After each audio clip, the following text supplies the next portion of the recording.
Alright. My Necromancer! I like what you did with Elementalist, but my Necromancer, please! Commander of Darkness, 2-pointer, lit up by cast speed and minion increased damage. Or as you cast, grant 3% increased attack and cast speed to you and your allies. You and allies deal 30% increased damage while affected by auras you cast. You and allies affected by your auras have 20% to all elemental resistance. Seems unchanged. Yep. Especially since it recently received a nerfed. Not really recently, but yeah. Minion damage and skill duration. So I would imagine... Oh! No longer Mistress of Sacrifice. Oh wait, what? Mistress of Sacrifice is down here. But there's skill duration here. What is this? Puppet Master. Minions have 20% increased movement speed. 30% increased minion duration. Minion duration? Okay. Minions have 12% increased attack and cast speed if you or your minions have killed recently. Okay. 30% increased minion damage if you've used the skill recently. Huh. Bone Sculptor. Okay, so it's like a better version of Spirit Eater, kind of what it looks like right now. It's interesting, 30% increased minion duration. I mean, I guess that's targeted at like skeletons and then you phantasms, partially SRS, but it doesn't work with like, you know, Vol skills and Flesh Offering. I don't know. Kind of odd, but yeah, it's decent node. It's decent. The movement speed is obviously nice.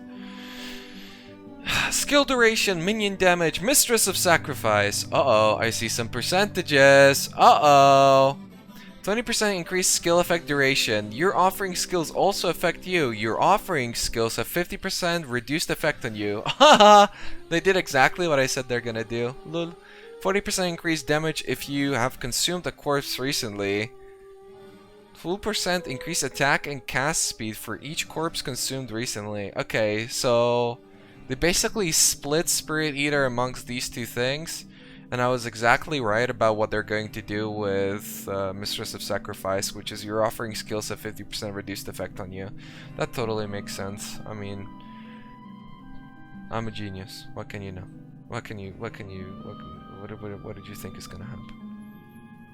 And the 40% damage, I mean, I always thought that that should have been added, because like Spirit Eater was moving more and more away from the meta. More and more people realized that it's just kind of not that great of a node, and running specters and everything makes sense.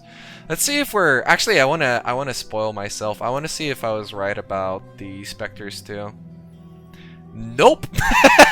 I thought they're gonna change it to 50 or 75% on Soul Weaver. Nope. Okay, let's see the rest. So, Invoker, no longer Beacon of Corruption. Let's see. Minions have 20% increased maximum life.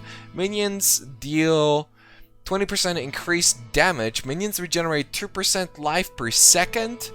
50% increased convocation cooldown recovery speed. Hallelujah! Hell yeah!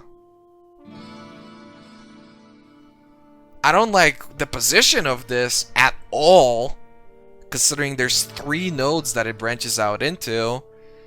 Which means that 100% of the time you're going to be picking this up, and it's pretty major, or it doesn't matter at all on certain builds. So I don't like its position, but I do like that this node exists. I would personally make it a 2-point node instead, and probably buff up like the increased damage. But yeah, it splits into minion damage and life and Soul Weaver, which is unchanged. Minion damage and cast speed. Bone Sculptor. Skeletons deal 40% increased damage. Summon 2 additional skeletal warriors. Skeletal warriors with summoned skeletons. Oh! Okay, so it's like the jewel. 100% increased skeleton movement speed. Summoned skeletons hits can't be evaded. +2 to maximum number of skeletons. Oh, wow. That's pretty good. I mean, that's exactly what skeletons needed, pretty much. Like, point for point. A Fleshbinder, you and your minions have 1% additional physical damage reduction for each zombie you own. Your raid zombies spread Caustic Cloud on death, dealing 50% of their maximum life as chaos damage per second.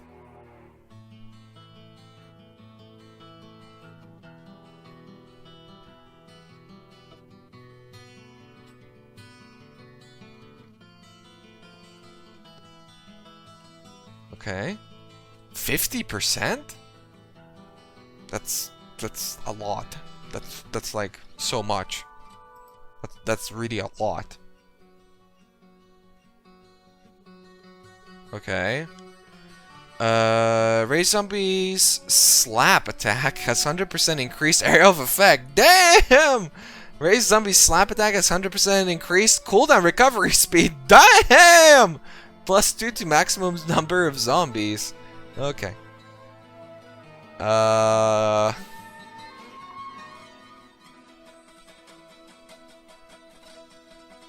So they buffed Necromancer? I don't understand. Fleshbinder is pretty nuts. 50% zombie life is a lot of damage. I mean, even before, when you were blowing up like stone golems with Beacon of Corruption, you could reach like ridiculous amounts of damage, and that was 10% of a golem's life. And I mean, zombies aren't comparable, I think, from what I remember, but it's 5 times more. And not too long ago, I mean a while ago, GGG has actually fixed a bug with Beacon of Corruption, where in the past, increased damage would not essentially, well, it's not multiplicatively, but it wouldn't increase the damage of the cloud. But they fixed that, so if it still works like that, then it's 50% of the zombie's HP upped by minion damage.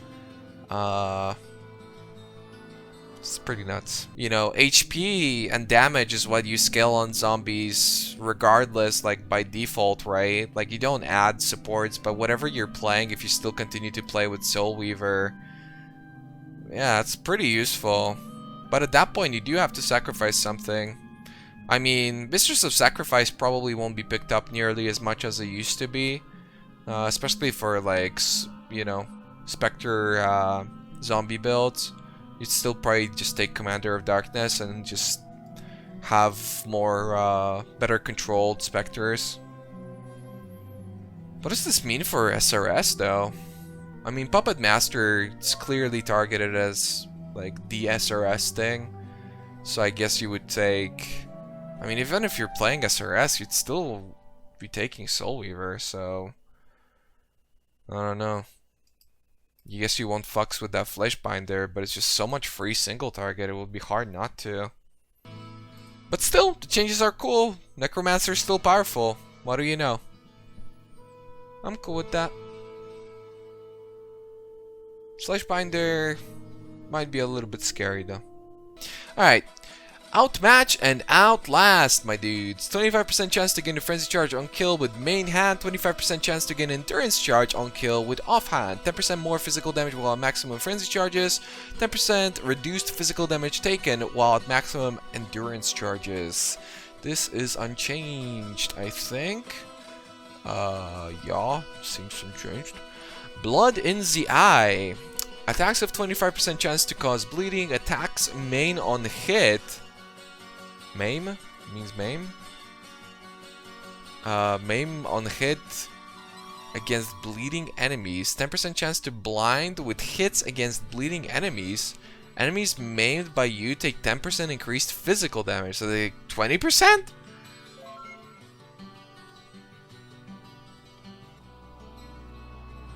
But you have to hit them up twice, I guess, and then it works at the same thing.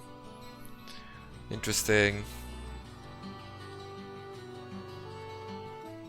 Oh wait, no, what am I saying? I don't know why I read that as Intimidate, Jesus Christ. So yeah, it's just 10%, but it's not really functional. I mean, on single target, but it's kind of whatever.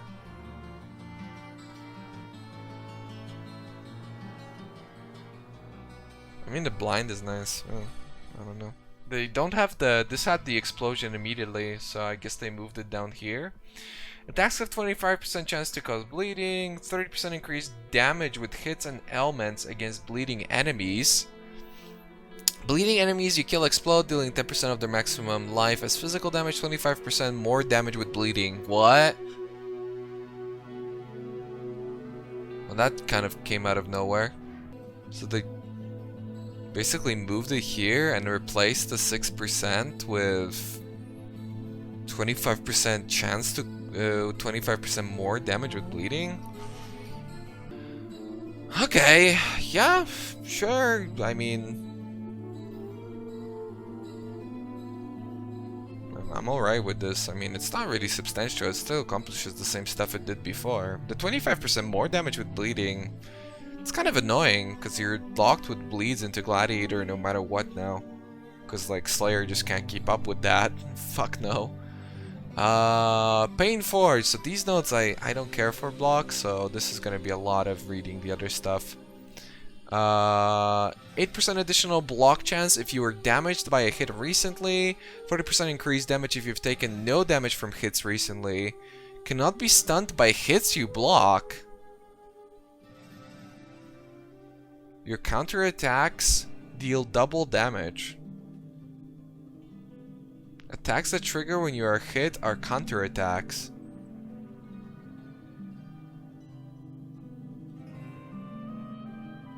What? Attacks that trigger when you are hit are counterattacks? Your counterattacks deal double damage. That's nuts. Cannot be stunned by hits you block. That's pretty good too. Alright. And this before was just block chance if you're damaged, 40% increased. Okay. This is just 100%. Okay, this hasn't changed. Yeah, that was kind of obvious that it's not gonna change. Now this probably hasn't changed at all either. Oh, no, it has changed. 4% to maximum block chance. Wow. 8% increased physical damage for each hit you've blocked in the past 10 seconds. Wow.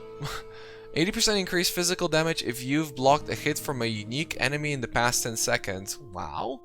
1% additional block chance for each hit you've blocked in the past 10 seconds. Whatever. I'm a little bit shitty when it comes to this, I'll be honest.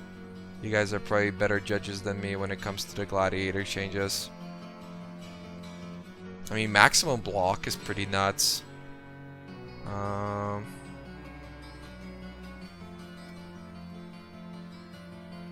mean, I don't think the additional block chance exceeds the block cap, so that's like pretty whatever. I didn't even know that old Gladiator had increased movement speed for each hit you blocked recently.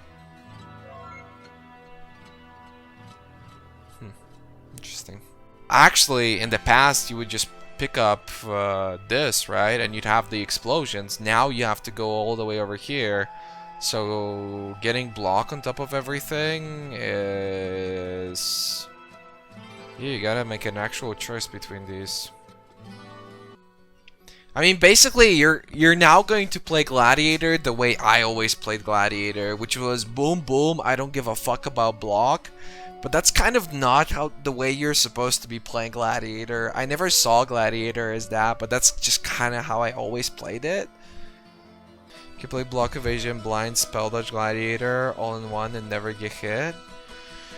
Yeah, you can do that. But you can also do the exact same thing with Trickster while also having way more evasion, actual energy shield, fucking cannot be stunned, and harness the void. So it's like, if you're not picking Gladiator for the explosions, why are you really picking it up? You know? Alright, this is the big one. Now this one I want to see. I think this one's gonna be fucking crazy. Alright? Don't disappoint me, GGG, because I want to play a lot of Saboteur. Okay, I'm ready. So they've definitely haven't split it up enough, but it's quite split up. So already they did something that I have predicted. Split it up. Very good. Number 1. Okay, so it starts here. Pyromaniac. Immune to ignite, immune to shock. Wow. 1% of life regenerated. Don't drop my frames right now, you motherfucker. 1% of life regenerated per second for each of your mines detonated recently. Up to 20%. What? That's crazy. 1% life regenerated per second for each of your traps triggered recently. Up to 20%. What? Okay, we're starting off strong. Too bad it's triggered and not... Wait, traps triggered. It doesn't say triggered by enemies, right? Like in the past it would specify triggered by enemies. Maybe it's a typo. If it's like any traps with Sunblast. Damn, dog! 25% reduced mana cost of skills that place mines or throw traps. Quite insignificant. Pyromaniac? Crazy! 3. So we're heading over here. Bomb Specialist. Can have up to 2 additional remote mines placed at a time. 20% mines laying speed if you detonated mines recently. 40% increased damage if you detonated mines recently. Okay, so already one thing that I'm really disappointed by is that this node is already 10%, is still 10% elemental damage and not 10% increased damage. It angers me almost as much as these dropped frames anger me. Anyway, Bomb Specialist seems rather okay. It seems okay, you know? It hasn't changed at all, right? The Malicious Specialist. You gain 8% increased area of effect for each mine. 20% chance when placing mines to place an additional mine. 100% increased mine arming speed. So that's the same as it was too. So mines unchanged pretty much as I have anticipated. Born in the Shadows. This is node number 7. Okay, it's flipped up again. Alright, so 8 is this. Bad. Born in the Shadows. Cannot be blinded. Very impactful. 10% reduced damage taken from blinded enemies. Very impactful. Nearby enemies are blinded.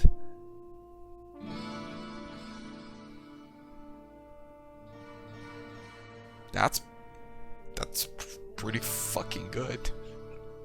30% increased damage with hits and ailments against blinded enemies. 25% chance to blind enemies on hit. Why? Nearby enemies are blinded. Why would you even care about anything else? Nearby enemies are blinded is crazy. Hello? Damn. That's pretty good. That's actually exactly what Saboteur needed defensively. Okay, 9. Now we get into the juice. The juicy stuff. Actually, I kind of wanted to read 13 and 14 first. Elemental damage and resistance, sure. Explosives, expert, dog. Expert explosive, not noob trap, by the way. 20% increased area of effect, 20% increased area damage. Damage penetrates 10%, elemental resistance 10% reduced damage taken from traps and mines. Really? Come on, you could have done a little bit better there. Alright, now for the juice. Elemental damage. Perfect crime. 20% increased cooldown recovery speed for throwing traps. You gain 8% increased damage for each trap. 20% chance for traps to trigger an additional time.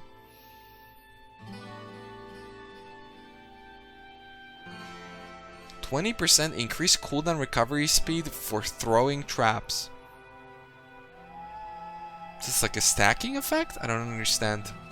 20% increased cooldown recovery speed for throwing traps. For throwing traps? For traps? No, it's kind of weird wording. I don't know. Chain reaction. 30% increased trap damage. 30% increased cooldown recovery speed for throwing traps. 20% increased area of effect for traps. When your traps trigger, your nearby traps also trigger. Okay. GGG. Disappointed! Come on. Really? I mean, don't get me wrong. Mines are in a great spot. Honestly. Mines are great. Wow, mines. Wow. Blind, super powerful. Mines, they were strong all along. Pyromaniac? Dude, that shit is crazy. But traps? What the fuck? It's kind of awkward. I mean, it gets like a bunch of AoE now, right? You get like 40% AoE. They kept elemental damage instead of increased fucking damage or trap damage or even mine damage. Hello? You don't just play elemental stuff with traps. You can play like bow skills and all that sort of stuff. That's pretty cool. Perfect crime, dude. You gain 8% increased damage for each trap. That's so insignificant. And at the same time, it's gated in such a shitty way. Why not make it 20% for each trap? Other classes get boosts of 70, 80, 100% increased damage with no downside. Why the fuck is this a situational 8%? 20% chance for traps to trigger an additional time. Inconsistent, insignificant. It's a slight increase for single target, but 20% chance to trigger an additional time when you're throwing out 5 traps? I mean, it's not even like a 20% damage increase. It's just... yikers. What makes you think that? Occultist is on par with Hyphen. Trickster. It's out? Okay, you guys are spamming really well this time. Oh shit, it is out! Let's go! Instruments of Virtue, let's see. Unchanged. Spell, blah blah. Unchanged. 4. Righteous Providence. Unchanged. Not particularly unexpected. The notes seem the same. Inevitable Judgment. Critical strikes ignore enemy monster elemental resistance. Non-critical strikes penetrate 10% elemental resistance. Unfucking changed. 12. Augury of Penitence. Nearby enemies take 16% increased elemental damage. Nearby enemies deal 8% less elemental damage. Okay.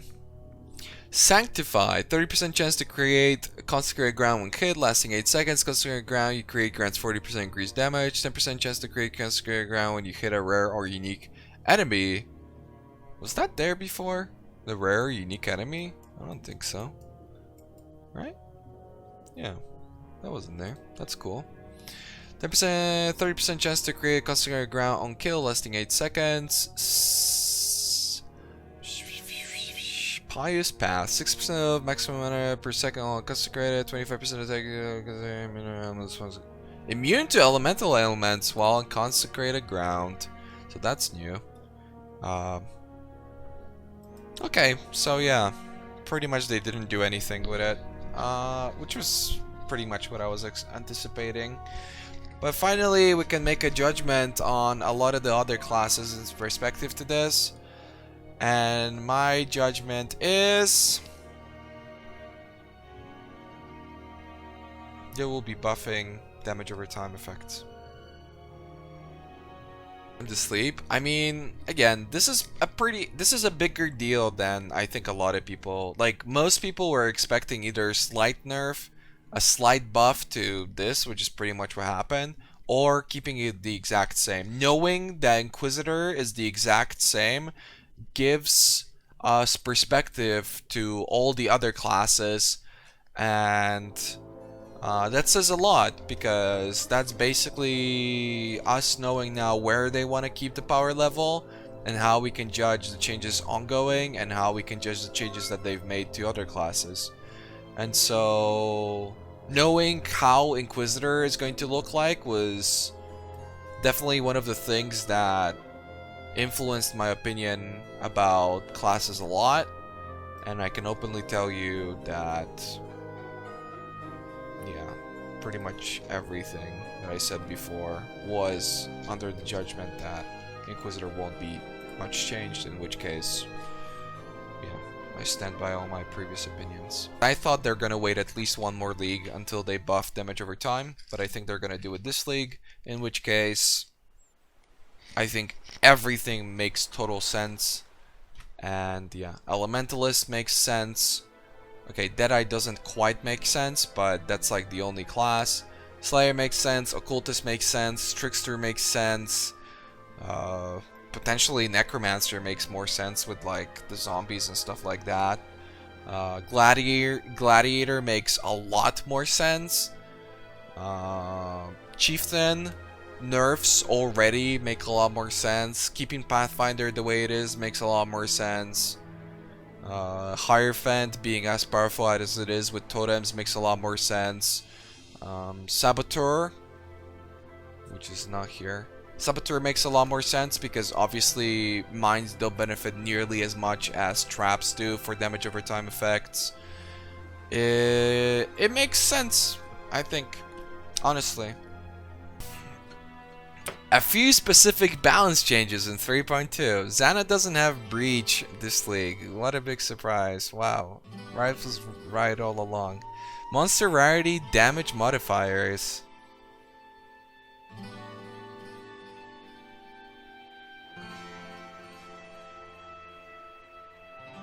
Okay, I gotta read up about that. Onigoroshi is a whole lot harder to find. Okay, Bisco's color nerf. Get fucked, idiots. New sextant rules. Okay. Zana doesn't have Breach this league. Yeah. You'll certainly be able to play Breaches and Abysses, just not as reliably as last league. Speaking of Zana, the marathon to reach Zana level 8 is shorter from 3.2 onward, as quite a lot of Zana quests now grant additional reputation for her when they are completed. Okay. I expect Nemesis to be 8. Probably. It's probably gonna be Nemesis 8. And then 7 would be Bloodlines. 6 Essence. 5 whatever the fuck. This one is a little complex, but the TLDR is that your mods, like monsters deal reduced damage, now actually work properly in a lot of more cases. In addition, monster damage is now scaled up more correctly by things like map mods, and monsters are slightly more dangerous now in situations where they were intended to be. Ooh.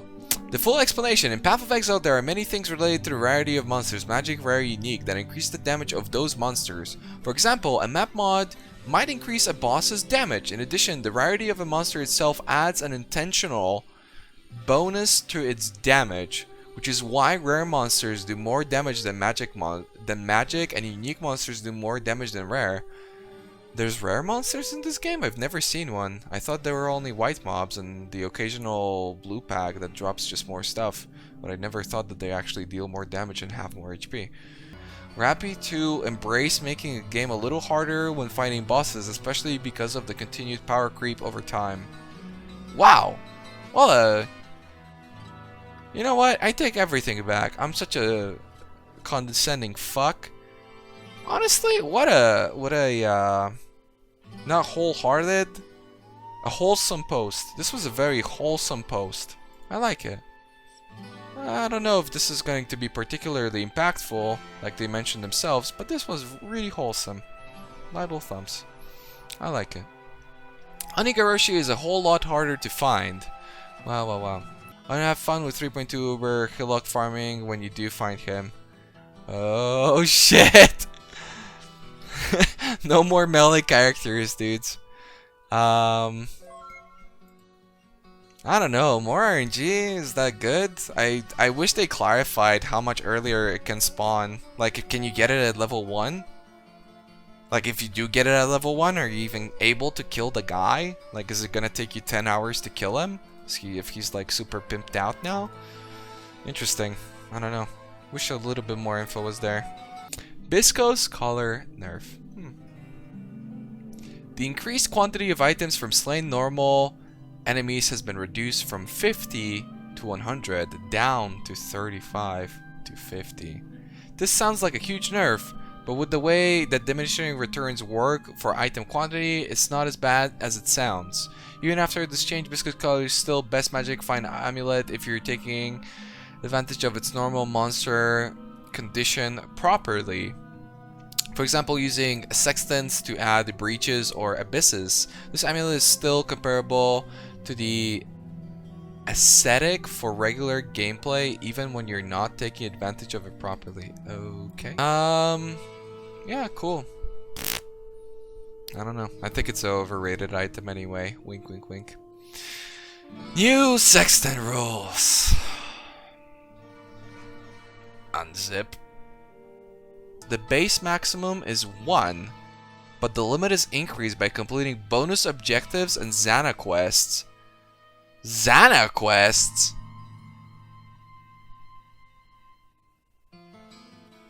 Up to absolute maximum of 5.